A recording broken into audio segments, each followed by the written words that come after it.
sisters, friends, comrades, and confidants. Arise, Africa, arise.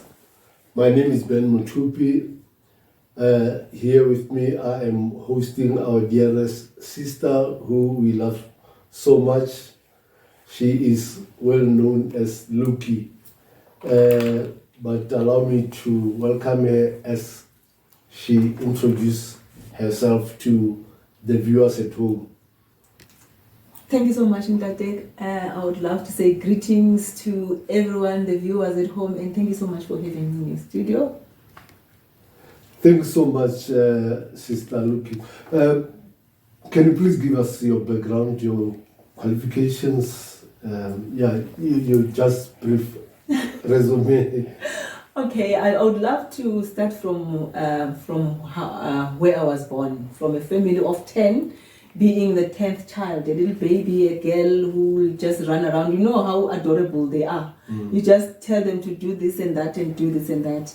And then I passed very well in matric, and my sister, who was already at the university, suggested that I go and do BSc in computer science because her friend was also having a bursary doing BSc.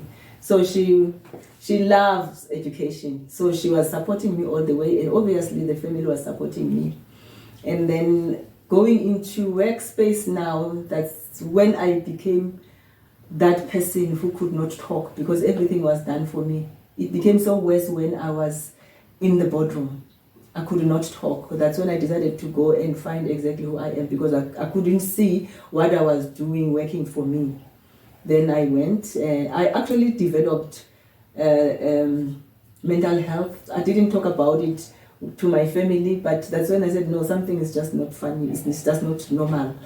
And I went and studied myself. That's when I underwent the study of human potential and success, which was inspired by the fact that why am I feeling like this? Why other people are doing great things? Why other people... Look, when I went and do my own research, I realized that people are not happy. They're just working just because they want to survive.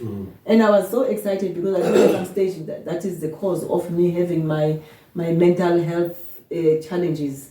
And I was like, wow, if this is the case, then it means a lot of people are not actually tapping into the gifts that God has actually bestowed upon them. That is when now I realized that let me take it upon myself and study myself. And now that I studied myself and sharing with other people, I decided to form this organization called I Believe Me, because what God has put in me, I have to believe it. And obviously tapping to God, asking God, praying for guidance all the time, which is what now I find it so fulfilling in my space daily.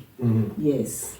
Now, the book of Genesis 1:26 says, be fruitful, have dominion, have authority, have power, and everything. And as human beings, at this time and age, we are faced with a very serious challenge, both young and old, of growth. We don't find ourselves growing either intellectually or materially.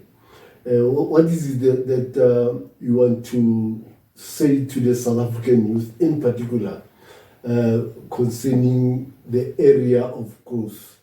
Sure, yeah, that is a very powerful question, Dade, and I love it.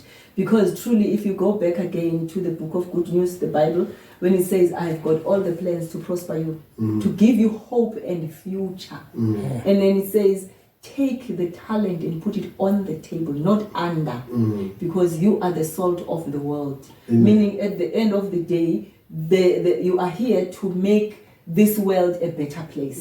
Now, if you look on the outside and you're looking at our youth, and obviously not only the youth, adults who are just holding on there without even really getting any satisfaction. And you find that even if a person is already almost retiring, they're holding on into these positions because they're thinking, what is it that I'm going to do from home? It's a simple indication that this person, there isn't anything that she is connecting to because of what the person finds himself or herself doing in terms of studies, qualifying to go and get that particular degree. And yet there is a gift, the passion, the talent that when you tap into it, you are able to to engage your creativity, your creative abilities, as what God says.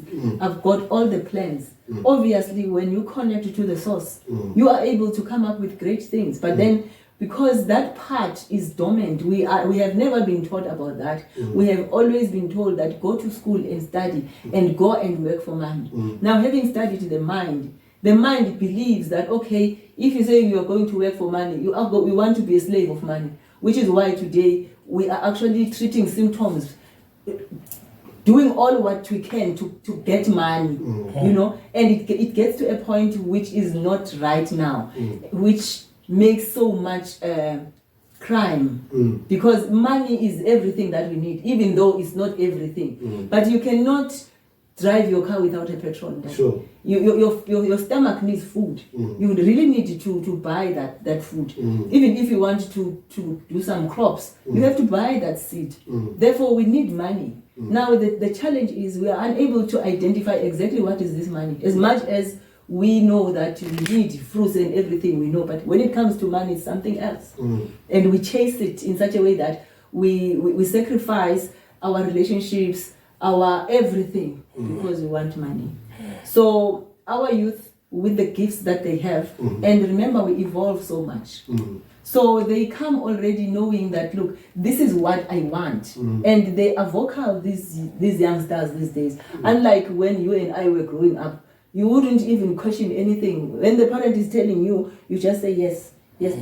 But they agree. It's the way that they're supposed to grow, which we have to support them. But now, if they do not know what is it that they have to do, it's because it's all up to us to help them, to shift our thinking patterns so that they can connect, we can connect together and understand that we are actually getting phased away with our ideas. The spirit is for fuller expression, impression, and growth. When they come already with knowledge engraved in them. But now when we are told that go to school and study, what is it that you're going to study for? Someone went to study at vets, but then the person now does not want to do anything because he's not finding any joy in doing what he studied for. If a person gets into the gift, the passion, the talent that way, it becomes so easy because that's where you apply your creative abilities. We have got reservoirs of power. We are so powerful. You can actually compare when others, they create cars, they invent a whole lot of things, cell phones. Then what about us?